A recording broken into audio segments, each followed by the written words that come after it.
Hi everyone, this is December 19th, 2024, and this is today's episode of my video journal of my recovery of the trauma of watching my little brother Paul Kierans, 65, with Down syndrome, be locked up by the BC government for 588 days. We missed 173 scheduled visits. He only lived 13 kilometers away from me, and I was his last surviving family member in BC, or in Greater Vancouver, and he was my last surviving family member.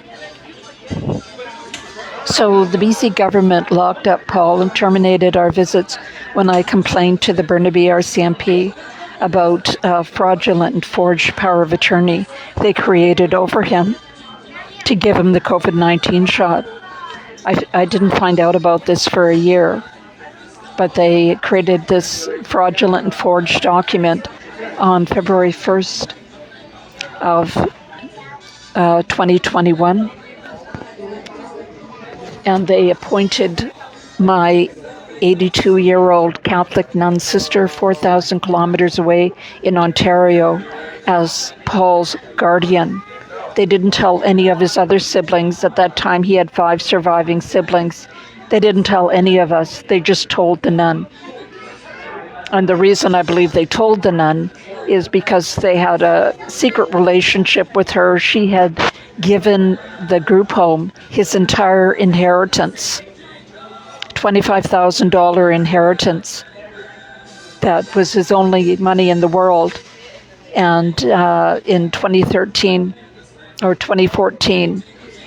May 28th of 2014, she wrote them a check and gave his group home all the money that he would ever have. And then she received a check from them in return as a tax deduction, charitable tax receipt, for about half that. So she got a check back, what I believe, in my opinion, was a kickback of $12,500. So they wanted the BC government, the group home, L'Arche, L''ARCHE, it's a pseudo-Roman Catholic, nefarious bunch of shysters that run group homes and it literally was started by SEX predator, a confirmed, documented SEX predator, 2 of them. Jean Vanier and Thomas Philippe, a defrocked Catholic priest from France. So they're just, we didn't know any of this. It didn't come out until 2019 when Jean Vanier died.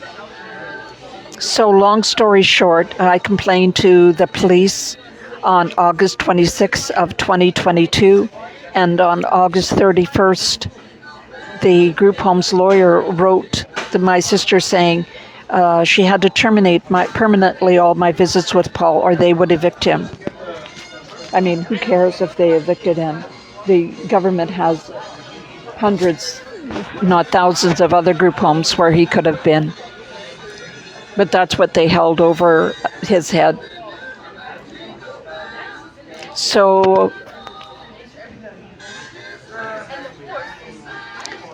I didn't get to see him after that, and I appealed that decision of cutting off the visits, and then I appealed the decision. A judge appointed the nun his guardian, and I appealed that decision to the BC Court of Appeal on February 6th of this year. I can't believe it's all happened this year. And on March 28th, the BC Court of Appeal delivered judgments dismissing my appeal. What I didn't know is that the Ottawa Oversight Agency for the RCMP had ordered the Burnaby RCMP to reopen the investigation into the fraudulent and forged representation agreement. they hid that letter from me, or they didn't disclose it to me. The Burnaby RCMP wrote the letter on March 27th, the day before the Court of Appeal dismissed my appeal. But they didn't tell me about it for almost a month later. So I get a phone call. Paul had a stroke. So within 26 days of the BC Court of Appeal dismissing my appeal of the appointment of the nun, this is the first time in British Columbia history that a non-resident of BC was appointed guardian of an incapable adult in BC. So everything about this case just reeks, and the irony is that I practiced law for 23 years. I know where all the bodies are buried, and I know how things are supposed to go. And everything was double dealing, double crossing, hiding evidence. So this will be the first Christmas in 67 years that I'll experience without my little brother. But he's in heaven. I feel in some ways he's closer to me now than ever. So where things are at right now is I've been declared, when the nun found out that she was being investigated, or that her phony, fraudulent, and forged representation agreement was being investigated by the Burnaby RCMP, she filed an application to have me declared a vexatious litigant, which functionally takes away all my rights, even the little rights that I do have as a Canadian citizen.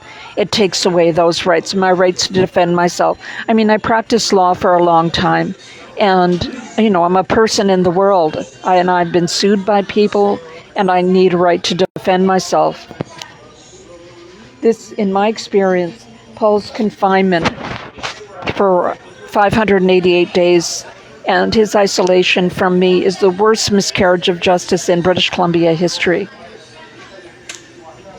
And I've applied for reconsideration. I had applied for permission to appeal the Supreme Court of Canada. That was dismissed, and on October 17th, and I've applied for permission or for reconsideration. So where things stand right now is I've got an appeal at the Court of Appeal of British Columbia of the judge's decision not to adjourn everything pending the investigation of the RCMP. That's what I had asked her to do, but she went ahead for 5 days in my absence, and she found me to be a vexatious litigant. And I just talked with, I was phoning lawyers this morning. I'm trying to hire a lawyer, and the lawyer that I spoke to said that he saw it. So what they want to do is they want to discredit me so that the police will not properly investigate the fraudulent and forged representation agreement and my brother's death. So I know that sounds all very complicated. I'm trying to I'm in the middle or at the end of getting in my 10,000 steps. I've got a potentially lethal, fatal cardiac condition, so I try and do 10,000 steps a day. And I've just gotten in, I think, 11,674 steps so far, and it'll be about 1,000 more before I get home. But I'm soaking wet. The last few days it's just been pouring, and somebody went by. I'm in this Visi vest and day glow clothes, and somebody drove by me in a car at 60 miles an hour on Austin Avenue, like on a residential street, and right through a puddle, and soaked me from head to toe. So I'm soaking from head to toe. But it feels good. It feels good to get the exercise. And I've got to be fit because I've got to beat these assholes. So please contribute. I know nobody's contributed. There's been no contribution to my GoFundMe account since October 17th or October 15th of this year. Please click on the link and contribute what you can to the GoFundMe account. It's more important now than ever. I mean, they've already killed Paul, And I believe they're trying to kill me. They know that I have a heart condition, and they're just trying to make things as difficult as possible for me. But I'm determined that I'm going to win, and I'm going to get some justice for Paul. So please contribute. Click on the link in the description box for this video, the GoFundMe link, and contribute what you can. I just turned 69. I've got a heart condition. I've got lupus, and I'm fighting these assholes as best as I can. I'm fighting the Catholic Church. And I estimate my sister spent $500,000. It's more than that now. Plus the BC government, all the system. The system, has inflicted a gross injustice on my little brother and ultimately killed him. And that's what they're trying to do to me too. So please contribute to our GoFundMe account and pray for us. That's the most important thing. Paul, I miss you so much. I hope you're having fun in heaven. Take care, everyone.